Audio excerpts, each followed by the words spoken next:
I guess to kick things off, knowing that with the sudden turnaround matchup in New Jersey, it's projected that not a lot of traveling fans are expected to head up there. With understandable midweek school just starting and professional responsibilities and that kind of thing. How are you guys taking the fans with you to New Jersey, even though they won't physically be as big of a presence as you might be used to? Good question.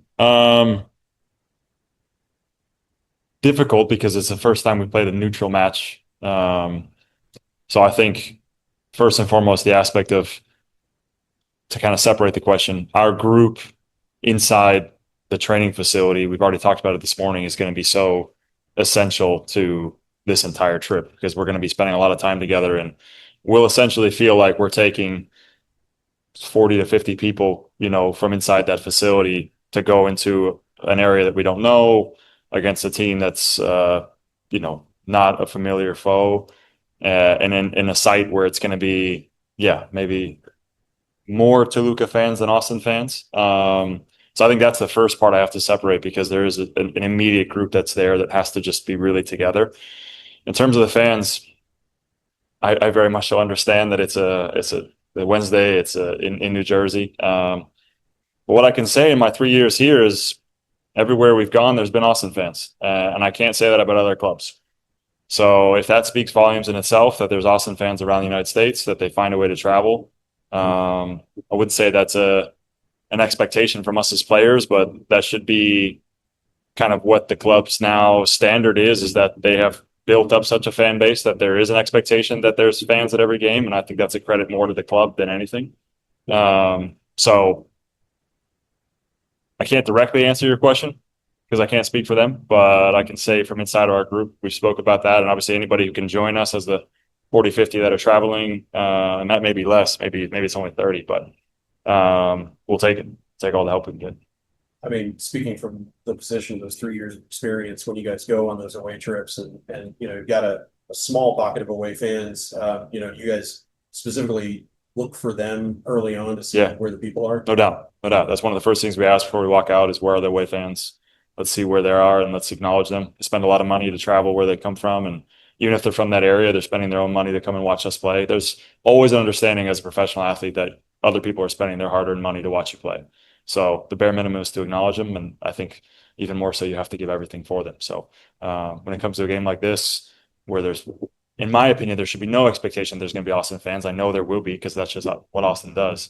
It's just a testament to where the club's at and what they've built as a fan base. And to your point, knowing that this is going to be a bit of a different away swing where you guys are heading from Harris and straight over to Portland. Yeah. How have you guys been working on the mentality side of things, getting ready for the quarterfinal? It's a really big deal for a lot of reasons, as well as a pretty crucial in-league away match. Take one match at a time.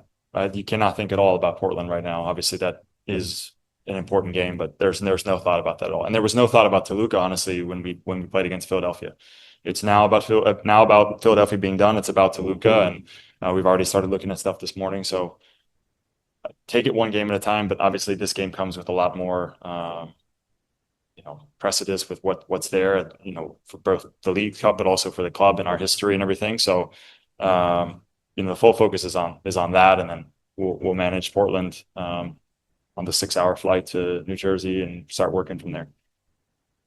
You say you guys are focused on really being together. What does that look like? Like, how can you feel show up that that's happening, from start to finish?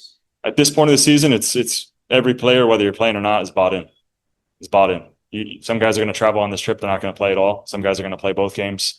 Some guys are going to play a mixture of minutes. Some guys are supporting staff that you may not think about are important, are going to play just as crucial a role. So it's, when you go into the stretch of the season, when you're also going in these types of games, if there's one or two people in the building that you feel are like, I'm not sure if you feel it, honestly. We've spent so much time together, as a group. Sometimes we talk about spending more time here than we do with our families. I mean, we're going to be gone for 5.5 days. And the fact that you're going to be with these people in close corridors, traveling, all this, you sense the vibe, you know how people are. And if they're not all the way there, then it weighs on the group. And it's difficult because, if you're not in the group or if you don't feel like you have as big a role, it's natural to kind of go away and be in a shell. And we talked about that. But at this point of the season, it's crucial that everybody's there and is bought in for the guy who's number one all the way down to whoever, the bottom guy is. Yeah. Is there an excitement that comes with that to kind of shake things up? I mean, the excitement comes from the fact that no one expects anything from us. That's just the reality. I think it's not a factual reality, but that's what the reality is from outside. Yeah, I mean, I think when you play against a team that you don't regularly see, there's an aspect of tactical, situations you probably haven't, gotten used to, or players you're not used to seeing. But that's also the fun part of the game. I think you get to test yourself against different talents and national guys. Toluca is obviously a well-known team now in North America. So, yeah, it's exciting for the group, but I think also we're very focused on the task at hand.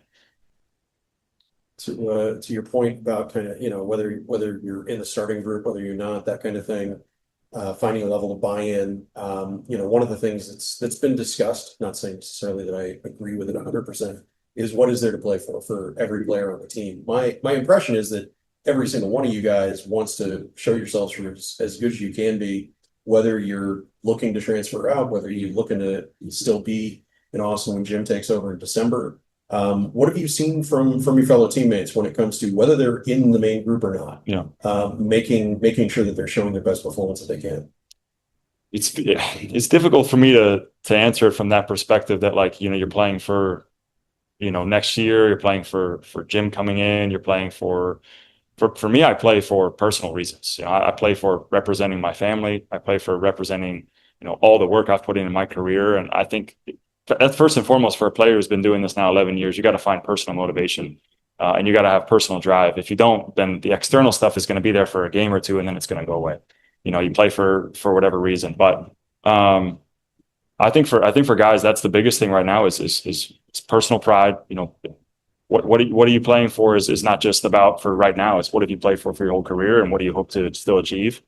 And then I'd say, obviously, at the moment, we're playing for something massive. I mean, we're playing a quarterfinal in Leagues Cup, whether, you want to look at it that we got lucky that we went through, that we deserve to get through, whatever the scenario is, because we've already seen all the headlines about what it means for us to be there, whatever. But we're there. And I think the big thing for us is we feel quite good in the way we've played in the last 6 to 7 games. And there should be no reason why guys aren't feeling like there is a reason to play for things. And as well, even with the playoff mix, you guys have been covering MLS a long time. Crazier things have happened with teams still getting in, or I wouldn't say shockingly off the mark with being able to make playoffs, right? It's not obviously an ideal situation, but there's still a decent amount of games to be played. So, I mean, for me, from that standpoint, if your personal motivation isn't there first and foremost, I can't sit here and say, externally there's playoffs and next year you got to have your own personal drive first and foremost from that standpoint. So I hope that guys are with that, and we've discussed that as well. It's a good question you brought up because we've discussed that as well. But yeah, I think for myself, there's always a drive, and when the drive's gone, I won't play anymore. You know what I mean? It'll be done. So, and from where you're sitting now, you're almost 10 games in, post World Cup break. How are you feeling about the progressive progress that's being made in terms of unit cohesion, in terms of total performances, regardless of suffocatingly difficult temperatures, that kind of thing? Yeah. How are you feeling, and what's your read on the group feeling in terms of that progress that's being made? It's a normal progression. The first few games were a little bit wonky with just positioning, with guys not maybe finding their feet right away, especially on defensive ends where your position is going to be.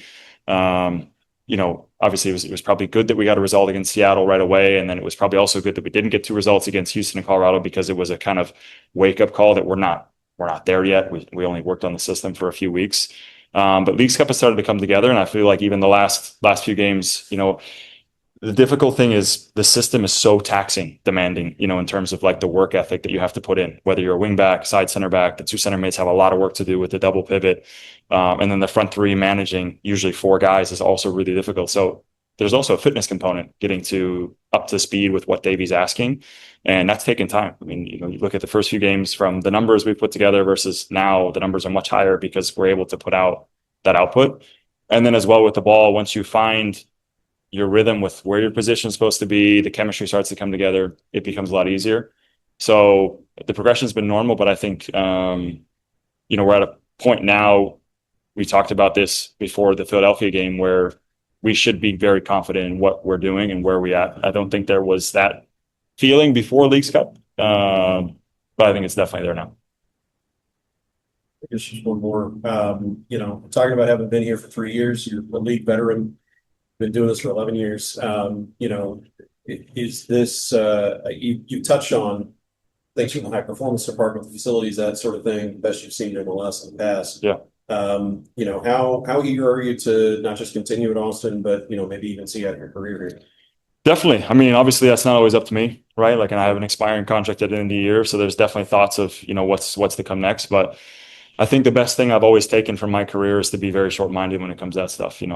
If you start thinking about what's to come and it just kind of messes with your mind, messes with your mental state. And, I'm very thankful. I have 2 kids now that keep me very grounded, and every moment is about them and about, focusing on what's in front of me. And I think that's helped me a lot in my career. So now, my thought process with, what's left of my contract actually really hasn't come into my mind. It's really been, I have a game on Wednesday, I have a game on Saturday, I have a game hopefully again next Wednesday if we advance in Leagues Cup. And you just kind of try to keep staying in that grind. And then when it's finished, and you have those conversations if they're there. But I've enjoyed my time. A lot. My wife has really liked moving here. Obviously, my daughter moved when she was just 2, and now I've had my second child with my son here. So there's a lot of roots that have been laid. But football is funny. You never know what's going to happen. And so I've taken that also with heart. And, what's to come next is what's to come next. It's not up to me always. So, but in terms of what I've had in 3 years here, I've really enjoyed it. Yeah.